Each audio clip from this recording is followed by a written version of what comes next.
Alors, bonjour à tous, bon dimanche, bienvenue à l'Église chrétienne de Rosemère. Hey, c'est aveuglant, ce spot-là. Il n'a pas été mis sur le Ambré, oui, OK. J'ai de la misère à vous voir ce matin. Ah, là, je vois bien, là. C'est pour l'enregistrement qu'on fait. Alors, bienvenue à vous tous qui êtes en ligne aussi.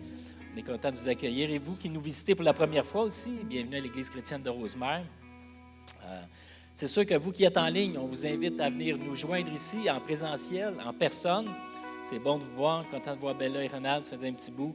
Puis ceux qui, Claude, Lise, c'est fun de vous voir ce matin. Alors, on a une très, très belle célébration, encore une fois, de préparer. Alors que Sylvain, toute l'équipe, vont nous conduire dans la louange, vont nous inspirer à nous tourner vers Dieu, à le célébrer, à le louer, à se centrer sur lui. On a Nathalie aussi qui va nous apporter l'enseignement. On apprécie toujours quand Nathalie enseigne. Donc, c'est Nathalie qui enseigne ce matin. Puis on a notre service aux enfants, nos dévoués moniteurs chaque dimanche qui s'occupent des enfants. Donc, c'est une belle célébration en vue.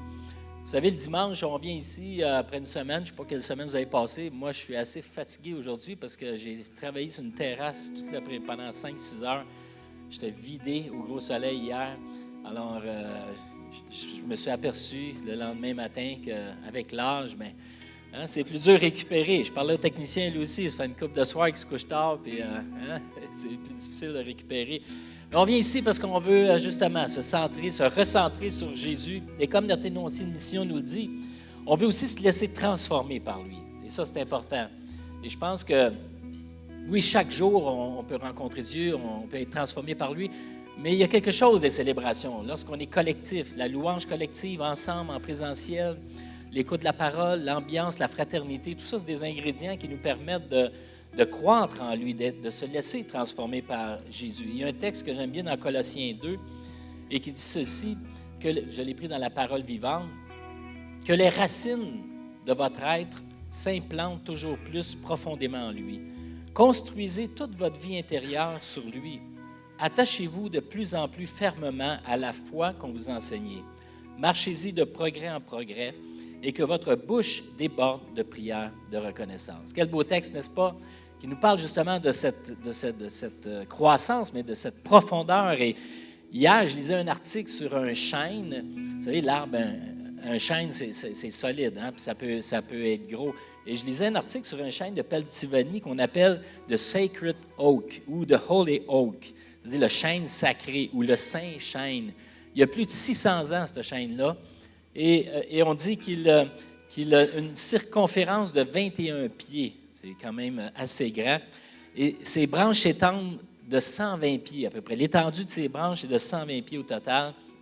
Mais ce qui est particulier, évidemment, c'est ses racines. Parce qu'on parle des racines qui peuvent aller au-delà de 120 pieds. Donc aussi et même plus que le tronc. Pas nécessairement tous en profondeur, mais en largeur. Ça pourrait ressembler à ça, hein, les racines d'un chêne, d'un arbre, ça ressemble à ça. On ne les voit pas, mais ça tient, c'est solide. Et puis, on pourrait dire que ce matin, on veut s'enraciner en lui. On veut que, oui, notre arbre, notre vie porte du fruit, mais ce qui est encore plus important, comme nous dit Colossiens 2, que toute notre vie intérieure soit en lui, s'attacher en lui, être en profondeur enraciné en lui. Alors, pour moi, le dimanche, oui, chaque journée, comme je dis, on peut vivre l'expérience de Dieu, mais pour moi, le dimanche, c'est vraiment cette opportunité qu'on saisit pour dire, Seigneur, je viens ici, là, puis je mets tout de côté. Et si vous avez des préoccupations ce matin ou fatigue ou autre, on va prier qu'on se dégage et puis qu'on puisse vraiment vivre cette expérience de rencontre avec Dieu ce matin et aussi ouvrir nos cœurs à se laisser transformer par lui. Amen. Alors, je vous invite à courber, on va prier un instant. Courber dans la prière.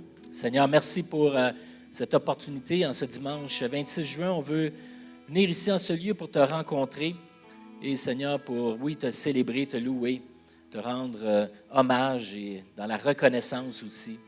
Et aussi, Seigneur, être à l'écoute de ta parole, à l'écoute de cet enseignement que nous recevrons. Nous ouvrons nos cœurs et nous voulons, oui, nous laisser transformer par toi. Ta transformation est toujours agréable, elle est profonde, elle est authentique. Et Seigneur, on veut vraiment que tu puisses nous transformer. Et Seigneur, merci aussi pour la fraternité, les frères et sœurs, alors qu'on se rend compte qu'on peut échanger ensemble et partager notre foi, s'encourager mutuellement les uns les autres. Merci pour cette célébration. Glorifie-toi, Seigneur, et sois à l'œuvre dans chacune de nos vies. Amen. Oui, nous venons venir te célébrer, Seigneur, pour ton grand amour. On veut le chanter. Venez le célébrer, son grand amour, venez le chanter. Le Fils de Dieu est venu donner la vie. Nous te fêtons, roi, car tu nous fais partager ta joie et nous offrons ton honneur. Un chant d'amour, Seigneur. Venez le célébrer. Venez le célébrer, célébrer, célébrer, chanter. Célébrer, chanter notre roi. Venez le célébrer, célébrer, célébrer, chanter. Célébrer, chanter notre roi.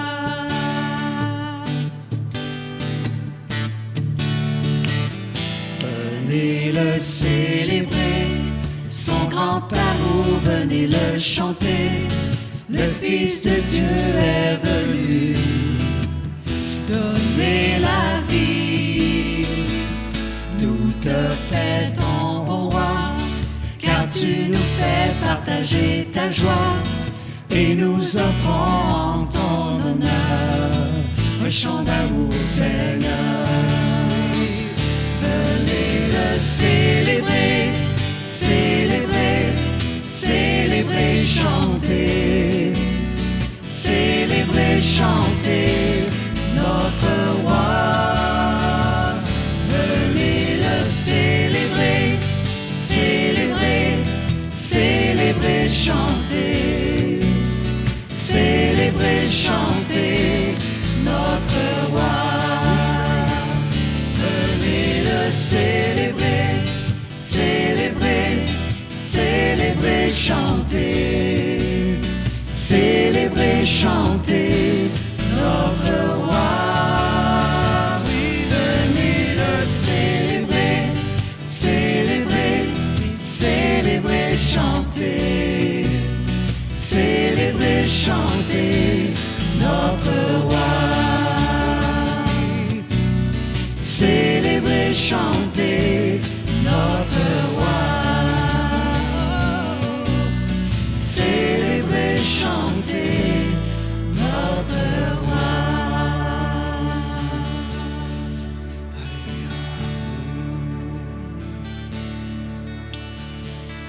Oui, Bonjour à tous, c'est un plaisir de vous revoir. J'avais promis à ma petite sœur que je ne vais pas les faire lever, mais j'ai une petite sœur de 15 ans de moins que moi, là, la cadette. Elle est là-bas, elle n'aime pas qu'on regarde, donc je vais un peu la taquiner. Elle s'appelle Amélie. Et je pense que c'est la première fois qu'elle va m'écouter en train d'enseigner à une église. Ouais. Alors, je suis toujours heureuse quand même de pouvoir partager la parole avec vous. Et je ne sais pas si vous avez remarqué, chaque fois que je parle la parole de Dieu, c'est des choses qui sont en train de m'arriver dans ma vie quotidienne. Alors, la question que je me pose ces temps-ci, c'est est-ce que j'ai la foi? Est-ce que j'ai la foi? Lorsqu'on vient de passer 2 ans de confinement, de Covid, je pense qu'on a essayé beaucoup de prières. On a prié. Moi, j'aime bien dire, j'ai prié, j'ai déprié, j'ai reprié, j'ai changé pour voir certaines choses. Et parce qu'on nous a enseigné quand même que pour manifester la foi, c'est qu'il y a des choses qui doivent se produire dans notre vie. Donc, quelque part, notre qualité de chrétienté, notre christianisme dépend des fruits de la prière. D'accord? Et ces temps-ci, c'est comme si je priais qu'il y avait que le contraire qui venait. Je ne sais pas pour vous, mais il y a des saisons comme ça. Là.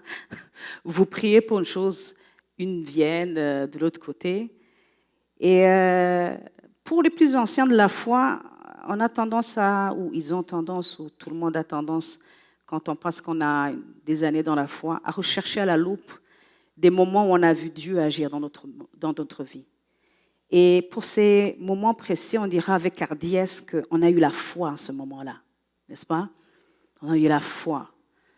J'ai une personne dans ma famille qui était tombée vraiment malade et elle devait mourir. Je me rappelle qu'une consoeur à moi m'a dit, écoute Nat, c'est clair, regarde les bilans. En fait, psychologiquement, elle me préparait et c'est très bien. Et c'est ce que je faisais aussi.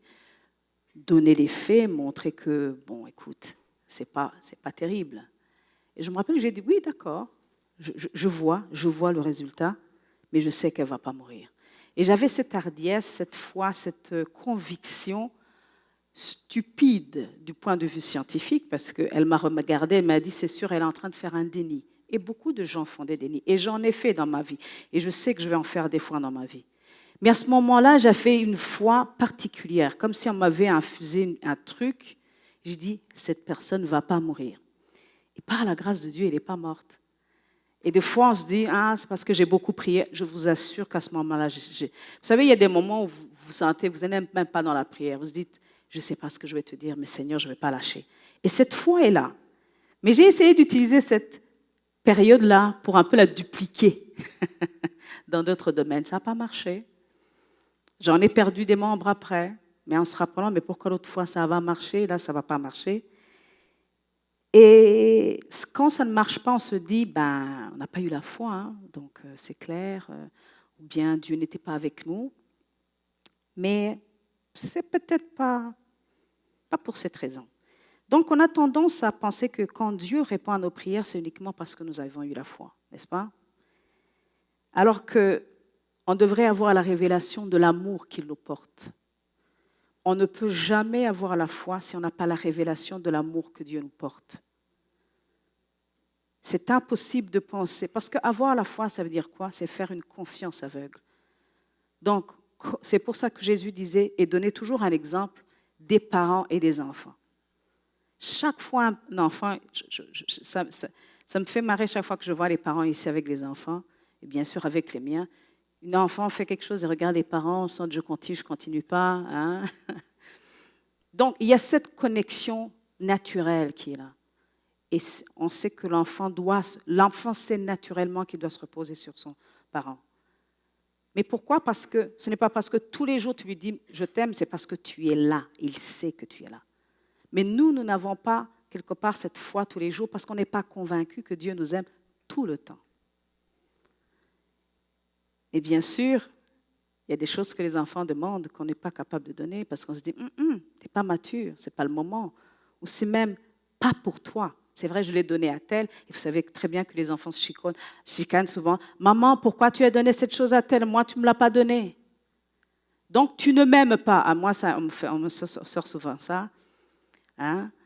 Ça, je dis souvent, ça, c'est de la manipulation. Donc, souvent, on a une comparaison. On se dit, tu as donné ça à Olivier, tu as donné ça à Michel, mais tu ne me l'as pas donné à moi. Donc, qu'est-ce qui ne va pas? Tu ne m'aimes pas. Pourtant, j'ai demandé de la même manière qu'Olivier. Et c'est extrêmement frustrant lorsque tu n'as pas, entre guillemets, ce que tu veux. Et là, tu te dis, je n'ai pas la foi.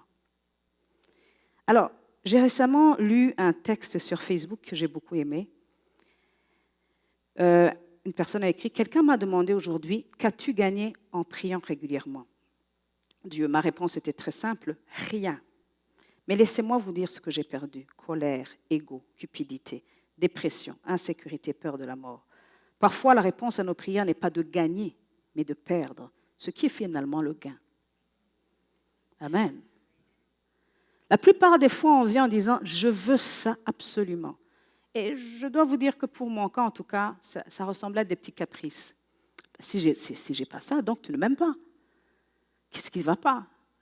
Et chaque fois que j'avais cette petite pensée, je voyais directement l'un de mes enfants me dire la même chose. Maman, tu ne m'as pas donné ça, donc tu ne m'aimes pas. Mais l'amour d'un père ou d'une mère ne dépend pas de ce qu'il fait forcément, c'est plutôt la qualité de la présence de cette personne.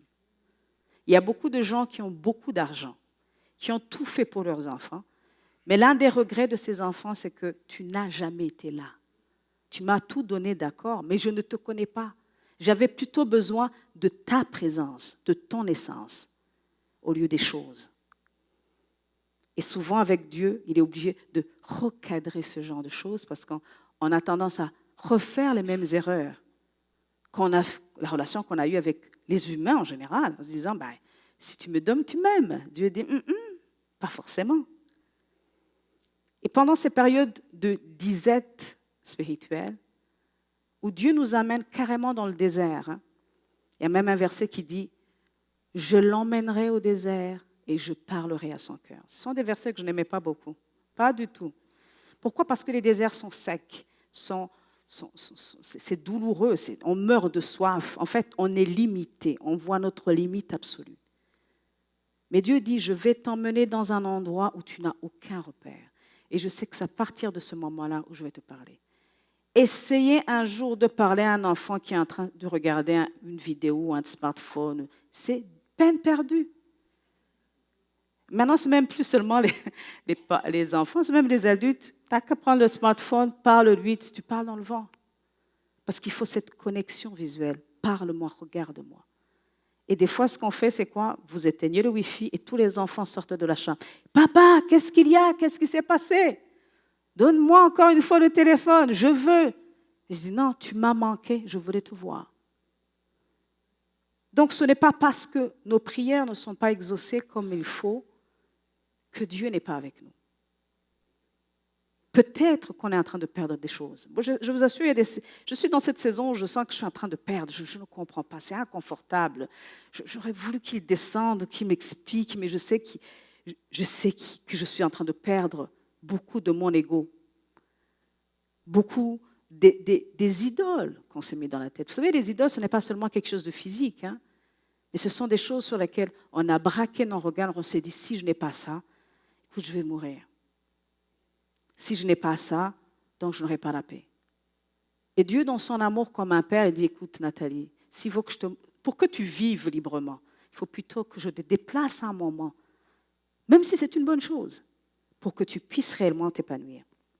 Alors, peut-on donc avoir à la foi sans forcément que les choses aillent bien? Ou même, comme on le veut, ou même que les choses s'empirent? Je me rappelle la dernière fois où j'étais en train d'enseigner ici, j'étais encore dans cette thématique un petit peu, et je disais, à des moments, ce n'est pas évident. Mais on veut voir le positif. Quand je suis rentrée à la maison, la santé de mon père a encore dégradé. J'ai dit, ce n'est pas possible. OK. Mais je veux croire une chose, tu es avec moi. Je ne sais pas ce que tu me prépares. C'est même douloureux. Et si tu m'avais posé la question, je n'aurais pas choisi que les choses se passent ainsi. Mais je sais que tu es avec moi. Alors, il y a l'histoire de 3 amis dans le livre de Daniel qui se retrouvent devant un choix des plus difficiles. Pour ceux qui connaissent bien cette histoire, un roi, Nebuchadnezzar, décide de faire une statue en or et dit à tout le royaume, à tout l'empire, que tout le monde doit s'agenouiller devant cette statue. Bien, écoutez, les Hébreux qui avaient été déportés, certains disent, on n'est pas d'accord, nous on a un Dieu qu'on sert, on ne va pas se courber devant lui. Alors, imaginez-vous un petit peu 3 jeunes hommes qui sont déportés. Déjà, être déporté, on dirait que Dieu n'est pas avec toi. N'est-ce pas? Parce que dans les conditions, entre guillemets, optimales, Dieu t'empêche d'être déporté. Pourquoi est-ce que tu serais déporté? Déjà, si tu es déporté, je trouve qu'ils avaient vraiment un côté extrêmement positif de croire qu'ils pouvaient dire non, de dire que Dieu est avec nous. Non, parce que naturellement, ou en voyant la situation, Dieu semblait ne pas être avec eux. Mais ce que j'ai beaucoup aimé, c'est que dans leur réponse, ils n'ont pas été frustrés. Ils n'ont pas essayé de changer, de partir, de faire comme si les choses n'existaient pas. Vous voyez leur réponse. Sache toutefois que notre Dieu, le Dieu que nous servons, est capable de nous sauver. Oui, il nous arrachera à la fournaise et à ton pouvoir. Et à supposer qu'il ne le fasse pas. Oh, je n'aimais pas cette portion. À supposer. Pourquoi devons supposer lorsqu'on sait que Dieu est un Dieu puissant? Pourquoi est-ce qu'on doit supposer que... Non, soyons positifs. Et surtout quand on nous apprend qu'il faut être victorieux tout le temps. À supposer qu'il ne le fasse pas, sache bien que nous refuserons quand même de servir tes dieux et d'adorer la statue d'or que tu as fait dresser. C'est pas sympathique cette partie. Hein. C'est pas. Et on se dit mais qu'est-ce qu'ils ont cru? Moi, je me serais plainte devant Dieu. D'abord, tu m'envoies déporter dans une nation qui n'est pas la mienne, mais tu acceptes que cette situation se passe parce qu'on sait que Dieu est capable de tout faire. Mais pourquoi tu aurais pu quand même éviter que je me retrouve dans une situation pareille? Moi, je me serais plainte. Et comme je vous l'ai dit, je me plaignais souvent. Je sais que ce n'est pas encore fini, mais j'espère que la dose sera diminuant avec le temps. Mais j'aurais aussi après voulu négocier avec le roi, quand même. Tu vois, j'ai une famille. Pourquoi tu... Non. Laisse tes amis ou ceux qui croient en cette statue ou en toi de s'agenouiller devant toi. Tu n'es pas obligé de dire à tout le monde de pouvoir s'agenouiller. J'aurais négocié quelque part. Et des fois, en voulant même négocier, on finit même par se compromettre. Parce qu'on veut analyser les choses. On veut s'en sortir. Bien sûr, je ne veux pas vivre les fournaises dans ma vie parce qu'il y a des fournaises, on ne les choisit pas. Hein. En général, on ne choisit jamais le test dans lequel on va passer. Jamais. On n'aime pas les tests. Et je me rappelle aussi de l'enseignement de Stéphane quand il a parlé des murailles. Il y a des murailles qui viennent dans notre vie qui nous arrêtent net, simplement. Dans lesquels, les moments dans lesquels vous allez commencer à méditer sur votre vie en se disant, est-ce que ça vaut la peine de continuer ou pas? Mais ces murailles sont des fois des bénédictions qui nous disent, repose-toi, ce n'est pas à toi de maîtriser, je suis là. Change de cap, ou même je t'emmène dans une autre saison. Mais quoi qu'il en soit, tout cela, je veux voir Dieu. Hein. Moi, je veux voir de l'action, je veux que quelque chose bouge, que ça change, je veux des réponses, je veux du tangible. Je me rappelle qu'à quelques mois d'avoir des cérémonies traditionnelles avec Olivier où on devait se marier, parce qu'on a fait quand même 5 longues années de fiançailles sans avoir les moyens de se marier. Et il débarque et me dit, tu sais, j'ai la foi, j'ai eu. Je dis, je veux du tangible. Non, j'en ai marre là des prophéties ou des... Non, je veux du tangible. Voilà, il m'a appelée femme de peu de foi. Mais quoi qu'il en soit, cette saison-là, je disais, il me faut du tangible. Il y a des moments où on a besoin du tangible parce qu'on se sent instable. Bien sûr, tout le monde vous dira, il te manque l'ingrédient important chez le chrétien, la foi. Et la foi, on dirait que c'est abstrait, mais ce n'est pas abstrait. Et surtout que dans Romains chapitre 1, verset 17, on dit « En effet, la bonne nouvelle révèle comment Dieu rend les humains justes devant lui. C'est par la foi seule, du commencement et à la fin, comme l'affirme l'Écriture, celui qui est juste par la foi vivra. » Je dis « je n'ai pas la foi, les choses ne marchent pas comme je veux, donc je suis injuste. » La tête commence à tourner. On commence à se culpabiliser. Donc, il y a quelque chose qui ne va pas dans ma vie. Est-ce que j'ai eu un problème avec quelqu'un? On commence à rechercher des choses dans notre existence qui pourraient empêcher Dieu d'agir. Hein? Mais vous savez, c'est très malheureux si un enfant pense qu'il va manger chez toi, si ton enfant pense qu'il va manger chez toi parce qu'il a bien travaillé à l'école. Là, vous avez quand même un peu raté votre rôle de parent. Si un enfant pense que je vais manger à midi ou je vais dormir à la maison, parce que j'ai eu un plus. Bien sûr, je n'aime pas quand ils ont des E et des C et des machins, mais ce qui est sûr, c'est qu'ils vont manger parce qu'ils sont mes enfants. Ils ont cette assurance que de toute façon, ils vont dormir à la maison. Mais pourtant, les circonstances viennent nous remettre en question. Nathalie, est-ce que tu es sûre que tu en vaux la peine? Mais quoi qu'il en soit, on n'a pas cette relation-là. Alors, on continue à se poser cette question, pourquoi je ne vois pas Dieu comme il se doit? Comme je le souhaite, comme je le veux. Comme je le veux. Parce qu'on s'est donné une image de comment Dieu doit agir dans notre vie. Et ça fait mal quand ça ne fit pas, quand ça n'entre pas dans le cadre de ce qu'on a s'était prévu. Alors, vous imaginez les crises de nerfs que les enfants ont parce qu'ils n'ont pas eu la chose qu'ils voulaient au moment où ils le voulaient. Ça crie. ça se dit des choses, ça sort des choses pas terribles. Mais pourtant, il faut leur donner un cadre. Je ne vais pas déroger de cette décision. Le bistouri, c'est un élément extrêmement intéressant en chirurgie. Ça a fait avancer la médecine. Ça enlève des choses, ça guérit quelque part. Mettez un bistouri dans les mains de quelqu'un qui ne sait pas ce que ça vaut. Il va faire des dégâts, il va tuer des gens. Donc, des fois, on pense qu'on a besoin d'une chose, mais Dieu sait que ce n'est pas le moment de l'avoir.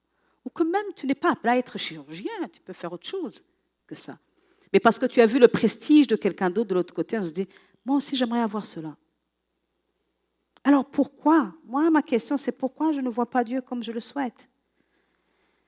Alors, il y a une définition qui se trouve dans Hébreux chapitre 11, verset 1, qui est très connue.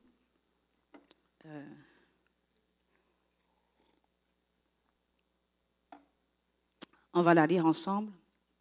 Mettre sa foi en Dieu, c'est être sûr de ce que l'on espère, c'est être convaincu de la réalité de ce qu'on ne voit pas. Ou la version de Louis II, or la foi, c'est une assurance des choses qu'on espère, une démonstration de celles qu'on ne voit pas. Alors là, quand on a cette définition, on se dit, écoute, c'est bien, je vais mettre sur un papier tout ce que j'espère. Je vais mettre sur le papier le rêve de ma vie, quelque part. Je voudrais me marier à tel âge, avoir des enfants à tel âge, avoir une maison à tel âge, avoir ce type de travail. Écoutez, on fait un truc, un plan sur 50 ans de ce qu'on voudrait être. Et là, avec ce verset, bien, on vient devant Dieu, on dit, écoute Seigneur, tu n'as qu'à valider. Au nom de Jésus, on nous a dit de lui prier au nom de Jésus. Il me dit, non, peut-être que ça n'arrive pas parce que tu ne crois pas trop fort. Mais tu plaisantes, j'ai travaillé fort pour arriver ici. J'ai mis toute mon énergie. Pourquoi est-ce que j'ai des problèmes dans le couple? Ce n'est pas parce que j'y ai jamais pensé. Je n'ai jamais rêvé d'avoir un problème dans le couple. Pourquoi j'ai des problèmes avec mes enfants? Je n'ai jamais voulu avoir des problèmes avec mes enfants. Si vous me dites que je n'ai pas la foi, écoutez, je vais encore revisualiser. Seigneur, je visualise, je veux avoir des enfants, des... En fait, c'est plus la visualisation réellement que de l'avoir à la foi, si on ne comprend pas pourquoi ce verset a été écrit ainsi. Ce verset est très important, pourquoi? Parce qu'il a été écrit aux Hébreux. Ce n'est pas aux Romains, ce n'est pas aux Éphésiens, ce n'est pas aux Corinthiens. C'est un verset qui a été spécifiquement écrit pour les Hébreux. Alors, pour ceux qui ne connaissent pas la loi ou les coutumes juives, c'est que le juif, ou même selon l'Ancien Testament, les Juifs attendaient le Messie. Pour eux, le summum de tout ce qui devait se faire, c'est que le Messie vienne. Donc, ils ont toujours espéré, et ils espèrent toujours, ceux qui sont dans la foi juive, de voir le Messie. De telle manière que souvent, pour certaines habitudes juives, pour le sabbat, on laisse même une place. Donc, si vous avez une famille de 6 personnes, il y aura un septième plat écrit, parce qu'on se dit, on attend toujours le Messie qui peut venir d'un moment à l'autre. Dans le subconscient de Juif, c'est on attend toujours le Messie. Alors, ce Messie, c'est lui qui est venu du temps de Jésus. C'est Jésus qui est venu du temps de Pierre, de Simon. Mais ça les a blessés parce qu'ils pensaient que le Messie allait les délivrer. C'était la promesse qu'ils avaient. Mais eux, ils étaient focalisés sur l'obtention naturelle des choses. Si ce Messie vient, il va nous amener un nouveau royaume. Et Jésus parlait tout le temps du royaume de Dieu. Il disait, voilà, on a à nouveau un roi. On a un nouveau roi, ça va bien se passer. Et malheureusement, même l'Empire romain d'Occident, ça a pris 400 ans pour pouvoir disparaître après Jésus, vous imaginez? Mais pourquoi? Parce qu'ils s'attendaient, ils se fixaient sur il faut qu'on soit délivré naturellement. Alors, le Juif attend toujours ce Messie qui va les sauver naturellement. Mais il vient d'abord nous sauver spirituellement. Avant que même les choses se fassent naturellement, il vient nous sauver spirituellement. Il vient d'abord changer notre vie spirituellement. C'est pour ça que sa parole est extrêmement importante, parce qu'elle nous change, elle nous rappelle ce que nous sommes spirituellement. Elle vient remettre en perspective ce que nous sommes spirituellement et après les choses vont se mettre ensemble. Donc, ce verset est vrai, mais il est vrai spirituellement, non pas naturellement. C'est-à-dire, il est vrai que tu dois t'attendre à Jésus. Au fond, ce verset, c'était par rapport à Jésus. Tout doit pointer dans la parole sur Jésus. Tu espères qui? Jésus. Nathalie, ça ne va pas quand même. Écoute, j'ai des problèmes, c'est factuel. Mais oui, je te dis, Jésus est capable de pouvoir venir changer les choses.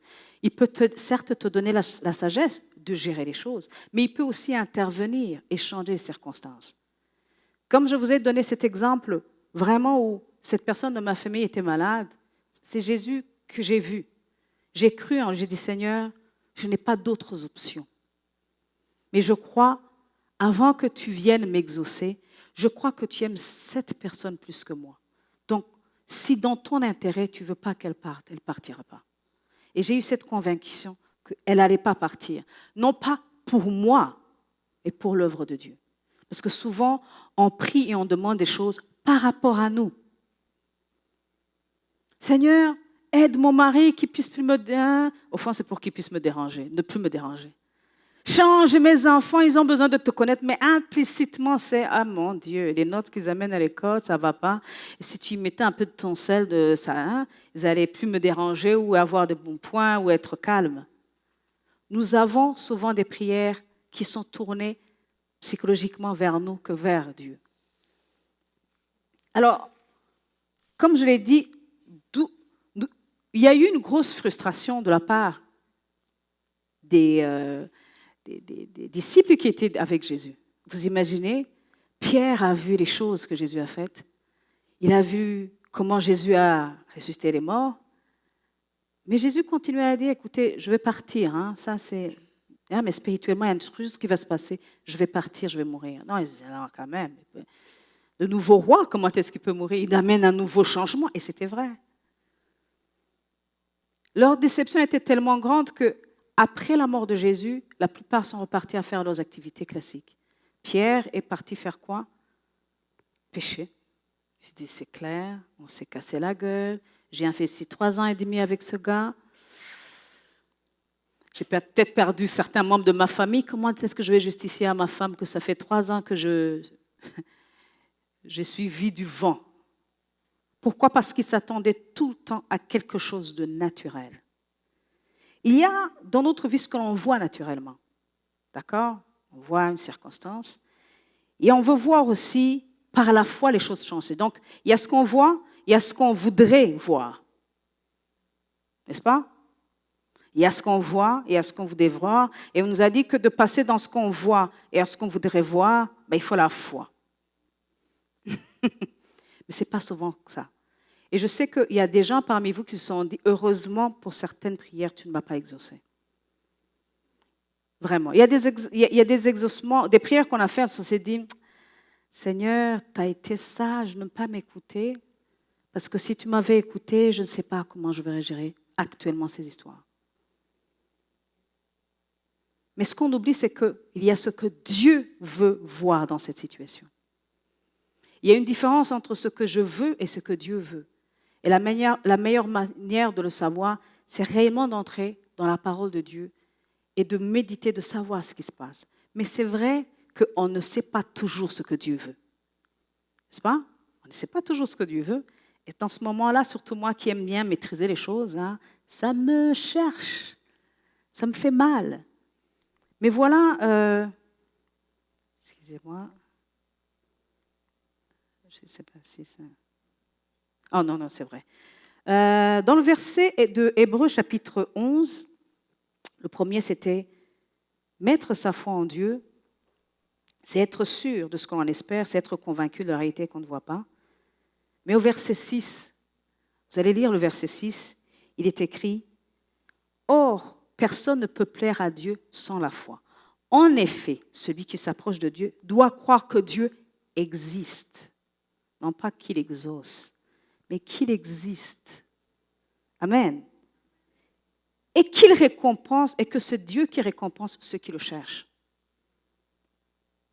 Souvent, on pense qu'en s'approchant de Dieu, il va exaucer. Non, non, sache qu'il existe. Et c'est lui qui sait dans ta vie ce qui doit être exauçable ou pas. Et même souvent, vous serez d'accord avec moi, qui y met des fois des belles surprises, des choses auxquelles on n'avait pas pensé. Amen. Donc, l'inconfort dans lequel vous êtes ne doit pas définir que vous n'êtes pas dans la foi. Mais peut-être votre attitude dans cette situation, c'est elle qui va définir si vous avez la foi. La foi, c'est de dire, mon Père, je ne sais pas ce que tu es en train de faire, je ne comprends pas ce que tu es en train de faire. C'est même frustrant pour moi. Et on peut même arriver à rire comme Sarah, la femme d'Abraham. Au verset 11, j'aime beaucoup ce verset parce qu'il est presque contradictoire avec l'autre partie de la parole. C'est aussi par la foi que Sarah elle-même a été rendue capable d'avoir une descendance. Malgré son âge avancé, elle a donné naissance à un enfant parce qu'elle a cru à la fidélité de celui qui avait fait la promesse. Mais si vous lisez bien cette histoire, elle n'a pas cru, elle a ri. Elle a dit, non, quand même, il ne faut pas exagérer. À 90 ans, vous espérez quoi? Je ne désire même plus mon mari. Ça ne va pas. Donc, elle a ri de la situation. Et de l'autre côté, elle a ri sans même forcément que les autres l'entendent. Mais le Seigneur, de l'autre côté, l'a dit, même si tu ris, sache que tu auras une descendance. Le plus important, ce n'est pas de croire ou de savoir ce que Dieu va faire, c'est d'être sûr que tu es avec lui. La parole de Dieu n'est pas remplie de gens qui savaient à l'avance ce qui allait se passer. Mais elle est remplie des gens qui savaient que, même s'ils ne comprenaient pas ce qui se passait, même s'ils pouvaient douter, même s'ils ne savaient pas quoi faire, Dieu était avec eux. Et c'est Dieu qui a rémunéré cette attitude. On peut le faire au départ en pleurant. Ah, ça, je vous le promets. Si Seigneur, tu m'as déçu, mais qu'est-ce qui s'est passé? Je ne comprends pas. Mais je sais une chose, tu es avec moi. Peu importe ce que je traverse. Merci parce que tu ne tiens pas compte de mes états d'âme. Heureusement qu'il ne tient pas compte de mes états d'âme à moi. Parce que imaginez, ce n'est pas évident. Alors déjà, prenons même une femme qui a ses problèmes d'hormones, là. Ça vient, ça va, ça part, ça revient. S'il devait vraiment nous écouter quand nous avons nos sauts d'humeur, il y en a peu de femmes qui resteraient sur terre. Hein. N'est-ce pas, messieurs? Vous n'allez pas dire amen, hein, parce que je sais que vous n'allez pas rentrer à la maison après ça. Mais quoi qu'il en soit, Dieu, heureusement, ne tient pas tous nos états d'âme. Je vous ai dit que j'aime beaucoup le livre des Lamentations. Le gars s'est lamenté dans un livre. Mais j'aime beaucoup, ça me rassure en tant qu'être humain, de savoir qu'il y a quelqu'un qui s'est lamenté, parce que moi aussi, je me lamente souvent. Mais après ça, il dit, quoi qu'il en soit, je pensais à Dieu. Après tout ce que j'ai dit, je pense à Dieu. Et c'était ça le cœur de David. Dieu a confessé cette vie ce cœur de David avant qu'il fasse des exploits et surtout avant qu'il ne pêche. Parce que si Dieu connaissait d'avance ce qu'il allait faire et s'il doit nous juger sur nos faits, il n'aurait pas pris franchement David. Parce que si tu le compares à son prédécesseur, là, il a fait quand même beaucoup de bêtises. Hein. Mais Dieu dit, c'est l'homme selon mon cœur. Parce que même s'il fait des bêtises, il a l'art de revenir vers moi. Il fait tout et il revient vers moi. Il pleure, il déconne, il vient vers moi. Il tue, il vient vers moi. Il trompe sa femme, il vient vers moi. C'est bizarre, hein? Mais il revient vers moi. Avoir la foi, ce n'est pas que Dieu va nous exaucer selon nos exigences, nos attentes, mais qu'il est avec nous partout. Et c'est pour ça qu'on peut dire, comme le psalmiste dans Psaume chapitre 23, « Quand je marche dans la vallée de l'ombre de la mort, je ne crains aucun mal, car... Amen. Tu es avec moi. » Ça fait la différence. Je sais que les choses ne vont pas s'arranger forcément dans la vie, mais ce qui est sûr, c'est que plus on se concentre sur celui qui est avec nous, au lieu de se concentrer sur ce qui est en train de se passer, c'est là où on aura la foi. C'est vrai que les gens vont vous juger, « Nana, tu n'as pas la foi ces temps-ci, hein? Ça ne marche pas, tu n'es pas trop jovial. » Je reviens souvent, lamentation, je me lamente, mais je sais que Dieu est avec moi. Parce que je sais qu'après chaque saison, il y a une nouvelle saison magnifique. Amen. Ce qui me rassure, c'est que quand je prends du temps dans la présence de Dieu, Dieu finit par me montrer sa vision des choses. Il y a un passage que j'aime particulièrement, que j'avais médité il y a quelque temps, dans Ésaïe chapitre 6. Ésaïe, c'était un prophète de l'Ancien Testament qui avait vécu vraiment des moments très difficiles. C'est un prophète des malheurs, entre guillemets. Hein? C'est vraiment un prophète, c'est pas un prophète qui a eu du succès, il a reçu les prophéties de Dieu, mais ce n'était pas évident de l'écouter quand même si tu étais contemporain d'Ésaïe. Il ne disait pas des choses magnifiques. Hein? Et au chapitre 6, verset 1, il est écrit « L'année de la mort du roi Osias, j'ai vu le Seigneur assis sur un trône élevé, le bord inférieur de son vêtement remplissait le temple. Des séraphins se tenaient au-dessus de lui. Ils avaient chacun 6 ailes, 2 dont ils se couvraient le visage, 2 dont ils se couvraient les pieds et 2 dont ils se servaient pour voler. Ils se criaient l'un à l'autre, « Saint, Saint, Saint, Saint est l'Éternel, le Maître de l'univers. Sa gloire est remplit toute la terre. » Alors, mettez-vous à la place d'Ésaïe. Son peuple est en train de vivre les pires moments de l'existence. Le roi meurt. Le premier verset, c'est « Le roi Osias est mort ». Donc, il y avait des moments de funestes. Mais les anges ont commencé à dire « La terre est remplie de ta gloire ». Parce que quand vous êtes du côté de Dieu, même les moments les plus difficiles, vous finissez toujours par voir la gloire de Dieu. Même les moments les plus durs, quand vous êtes de l'autre côté, du point de vue de Dieu, vous voyez une gloire que les autres ne peuvent pas voir.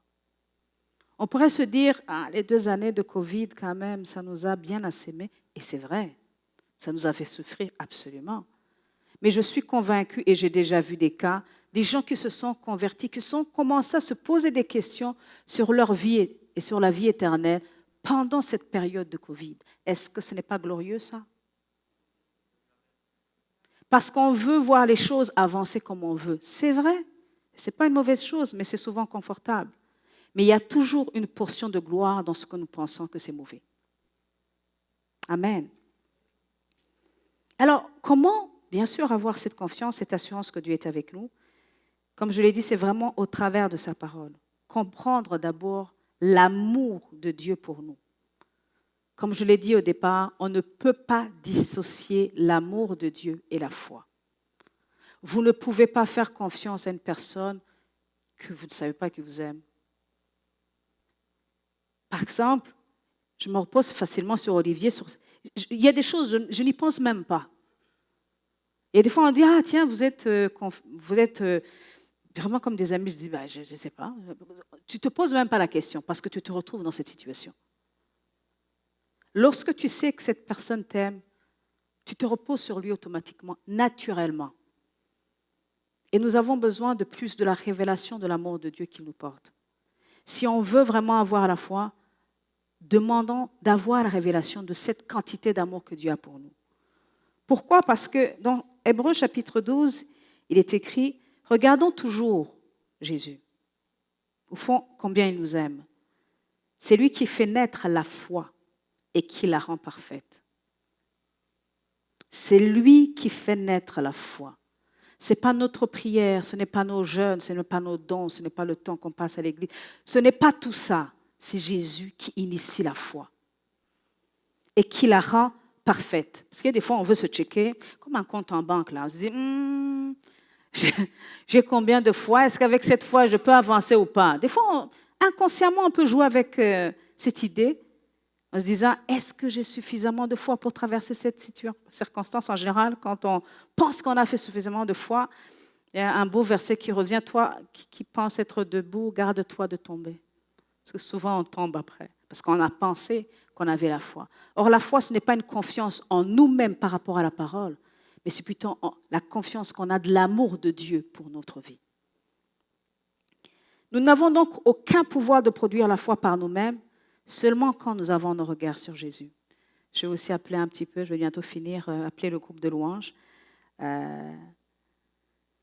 pour nous accompagner dans les dernières louanges. Nous n'avons aucun pouvoir de produire la foi par nous-mêmes, seulement quand nous produisons, quand nous regardons à Jésus. Et ce n'est pas parce que tu le sens, mais parce que tu gardes sa parole. Tu m'as dit que tu m'aimes, je prends ça comme acquis. Je ne le sens pas, les circonstances me disent autre chose, et je ne veux pas me reposer sur mes états d'âme. Ta parole me dit que tu ne me délaisseras pas, que tu ne m'abandonneras pas, que je suis la prunelle de tes yeux. Donc, je ne veux pas sentir la solitude, mais je veux croire en cette parole qui me dit « Je ne t'ai jamais lâché ». Donc, au fond, on a la capacité de vivre la foi tous les jours, à une condition d'avoir la révélation de l'amour de Dieu tous les jours. Donc, j'ai commencé à me repentir chaque fois que je cherchais les petits moments où j'ai eu la foi. Non, Nat, tu as raté tout ce moment où le Seigneur était avec toi. Il est toujours avec toi. Il n'attend que tu ne sois conscient de lui, que tu vois l'amour qu'il a pour toi. Et c'est cet amour qui produit la foi. Ce n'est pas parce que tu ris comme Sarah que Dieu ne va pas accomplir ce qu'il a promis sur ta vie. Marie, elle ne pensait pas être tombée enceinte s'il ne connaissait pas un homme, mais elle a gardé la parole qui lui avait été donnée. Jésus aussi a été tenté de ne pas garder une promesse, mais il a dit, cette coupe, même si elle est difficile à boire, j'aimerais la laisser tomber, mais je te fais confiance, Père. Même Jésus a eu ces moments de doute vers la fin. Alors, douter de ce qui va se passer, ce n'est pas le plus difficile, ce n'est pas le problème. Souvent, c'est vrai que là, les pensées négatives vont venir nous dire « Ah, tu n'as pas la foi. » Non, non. Dis Seigneur, que je pense que tu le fasses ou pas, que j'y crois pas ou pas, tu es avec moi, ça me suffit. Père, donne-nous de voir comment bien tu nous aimes. Parce que ton amour est plus important qu'autre chose. Ta parole nous dit que rien ne pourra nous séparer de ton amour, ni les anges, ni la domination, ni tout ce qui peut se passer sur terre.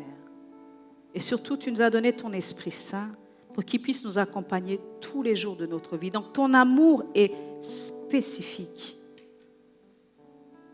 Donne-nous, Seigneur, d'être conscients de plus en plus de cet amour afin de marcher dans la foi, dans la confiance, en toutes choses, et en particulier quand nous passons dans les moments difficiles. Père, que toute gloire te revienne. Soutiens notre cœur, soutiens nos vies, soutiens nos pensées. Saint-Esprit, dirige-nous dans ce que toi tu veux. Et surtout, donne-nous ta sensibilité. Chaque fois qu'on lit la parole, qu'on en soit conscient de toi. Et non pas que l'on recherche des solutions pour nous, mais que l'on te voit toi-même. Que toute gloire te revienne dans le nom de Jésus. Amen.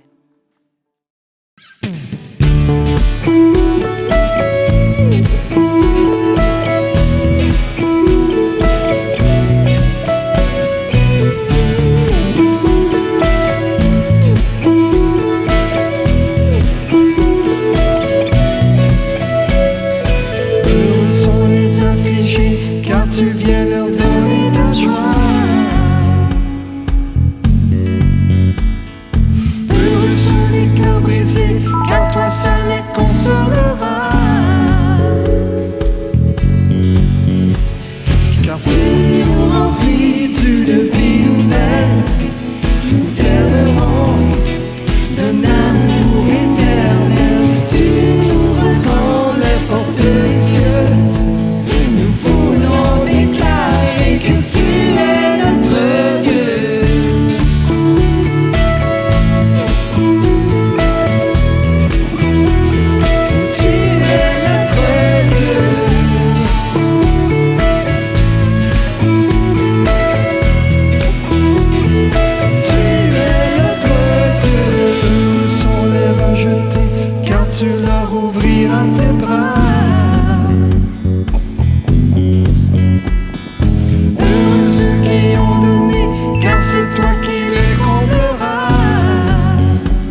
Tu nous remplis d'une vie nouvelle.